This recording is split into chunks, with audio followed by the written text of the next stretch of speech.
Та бүхэн маш олон аимшигтай айлаалагч нар мэдэх бах те. Жишээлбэл Pennywise, Joker, Jack айлаалагч үгэлтэй гэх мэт. Энэ дундаас SCP хүртэл аимшигтай айлаалагч байдаг юм. SCP-993 буюу Bobble the Clown. SCP-993 нь өнгөцгөн дуурын хүний нүдээр харахад хүүхдүүдэд зориулсан Bobble the Clown гэдэг нэртэй хүүхдийн шоу эсвэл цуврал юм. Харахад л нүд гэлбом, тод өнгөөр хүрээлэгдсэн. Хүүхдүүдэд шинж зүйл зааж сургах, боловсрал олох сургалт юм шиг санагдсан. Гэхдээ юм болгон сайн биш шүү дээ. Тусгүй хүүхдийн цуврал туслах болон нэмэлт дүр байхгүй. Зөвхөн анги болгон дээр Bobble айлаалагч гарч ирдэг юм. Хамгийн сонин нь анги болгон дээр өөр газар эсвэл өрмөц газарт л Bobble харагддаг. Хүүхдэд зориулсан цувралч энэхүү шоу үзэхэд л шууд л хачирхалтай сонин ганц нөлөө гарч эхэлдэг. 10-аас дээш настай ямар ч хүн уг шоуг үзсэн даруйдаа шууд л ухаалдан шоу дуусах хүртэл ямар ч арга ашиглаад сэрээжүүлж чадна. Харин дуусны дараа толгой нь яг л сүхээр зохиулсан мэт аимшигтайгаар өвдөх бөгөөд уг шоуг үзэх боломжтой 10-аас доош насныхаа хэлэхдээ аюул олон сэтгэл түгшээсэн зүйлүүд байсан хэмээн мэдээлсэн юм. Хүүхдийн шоу болгонд л эрүүл ахуйгаа сайхах, цагтаа унтах айж тусыг харуулдагч. Харин Bobble-ийн хувьд дэс өөр юм. Bobble айлаалагч хүүхдүүдэд эрүүдэн шүүх буюу тамлах, аллах, тэрч байтугай хүний мах идэх, каннибализмын талаар зааж байсан юм. Хохирогчтой хянах тусам тэд оюун санааны хямралд орох, шоуг удаадараа үзэх тусам сэтгцэн эмгэх, нойргуудах шинж тэмдгүүд илэрч байсан. Сайн байцгаана үзэгчдээ. Өнөөдөр та бүхэндээ Bobble ангиудыг үзүүлэх гэж байна. Энэхүү ангид айлаалагч, шумуул зайлуулагч гэх мэт ил гал гарах зүйлүүдээс зайлсхийх аргуудыг зааж өгнө. Гэсэн ч анги дуусах мөчид маш олон хүн ойрлж байшин шатаж байгаагаар дуусах болно. Энэ ангид Английн Big Ben-ийн хажууханд үл мэдэгдэх эмэгтэйг чимээгүйхүү хойноос нь Bobble даган алж байгаагаар гарна.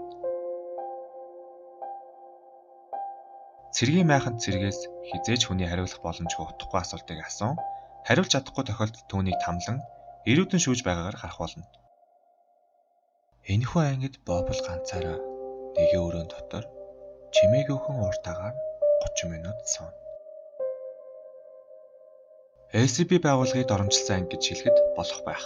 Хачирхалтай нь Bobble SCP байгууллагын видео архивын өрөөнд уур хилэнгээр дүрсэн Bobble SCP-гийн хамгаалтыг эвдэх арга болон SCP томилогдсон ажилтны хувийн мэдээлэл хэрхэн хөнөх боломж даргуудыг зааж байгаагаар гардаг. Энэхүү айлаалагчийн үүсэл хаанаас уг цувралаа цацаад байгаа нь одоо хүртэл олж чадаагүй бөгөөд энэхүү цувралыг цацхыг хориглож нэг ёсондоо блок хийж хүүхдүүдэд үзүүлэхийг хориглосон байдаг. Та бүхэн энэ айлаалагч ямар ангилалд багтдаг гэж бодож байна? 5 секунд үгүй. 1 2 3 4 5 гайхалтай таалтлаа. Би хувьдаа Evclid гэж бодож байсан ч яг үнэндээ safe буюу аюулгүй ангилал юм байлээ. Та бүхэн хэрвээ санаж байгаа бол SCP-49 буюу дахлын эмчийг ярих үед ах トゥ хүүхдлүүдийг дурдж байсныг санаж байгаа байх. Ах トゥ хүүхдлүүд нь амьтаа бүхнээс өмнө бий болсон ба тэд гуруулаа юм. Тэдний захир ертөнцийн нь бурхны бүтээсэн Деважин, дүүжлүүлсэн хааны удирддаг Алагада зэрэгтэй тун ойролцоо төвшнийг гэдэг. Тэдний хамгийн залууг нь баг үхэл гэх ба ганц нэгээр өвхөж буй хүмүүсийн үхэл.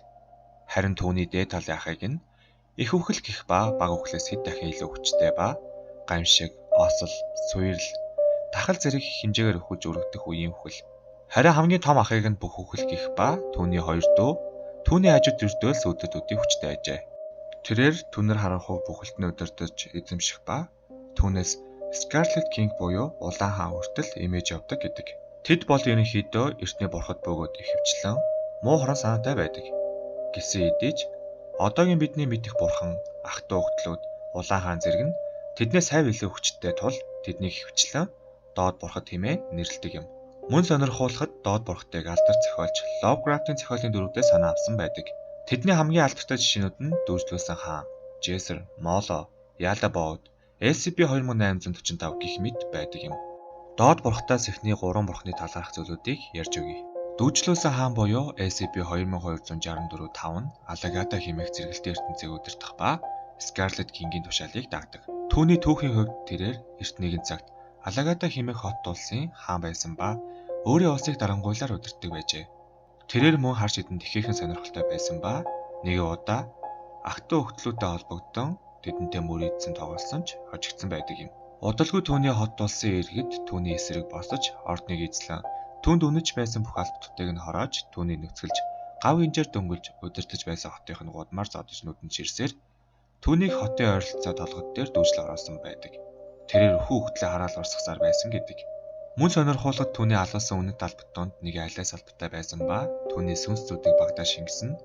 Одоогийн SCP-35 буюу эзэмдэгч баг болжээ. Дүүжлүүлсэн хааны өгсний дараагийн өдөр нь ах トゥ үхэл хэрэг болон ирсэн бөгөөд маргааш нь өнөөх хот улсаар урсдаг гол цусан улаан өнгөтэй болж ард иргэд нэг нэгээрээ өвдөн өвхөж өргөдөж эхэлжээ. Харин 3 дахь өдөр нь өвчөө үгүй болсон ч ард иргэд галзуурч хоолоогоо ирчих нүрээ зөсөх зэргээр амиа орлжээ.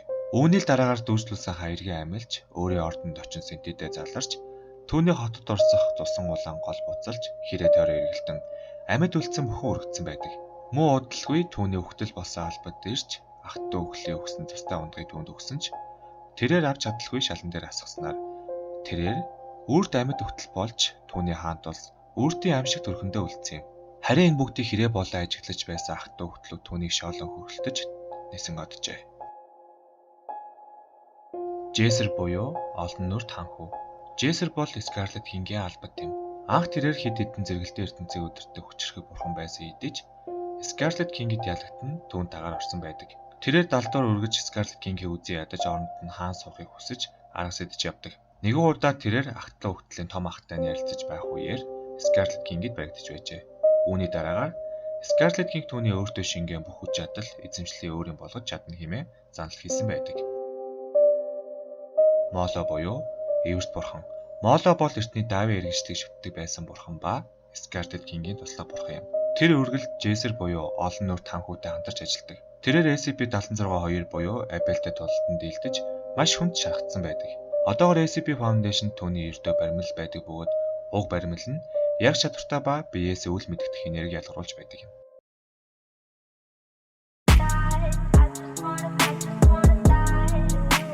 Намайг бол хатан гэрлөө ажаргалтай байж болох замар гэлөө бид дуртай дууны сонгож өнө бодцоо углэмдэл хоёр нэг дээр оролцсон тодорхойн барьцдаг үрээсэн дис башингийн өрөдөр гараа ниснэж тийш бүгд хариултан одогдод өрөн замаас ганцаг өрөн айлж ямар дэвэн шатан биш ганцуудаа үжсэн өөрийгөө би ганцардаж үзээгүй өөртөөгөө би харин ажид чигад бэсэгүй нэ би басаад бүхний алдар хатад даж чадаагүй зөвлөн дурга даруулаа би бат болсон доо тэнгэртэйг жаргалтагаар харгуулсан доо би хин чамаагүй хин жарлаггүй тиймээс өрөн замаар явах бол нас нутахгүй дуусна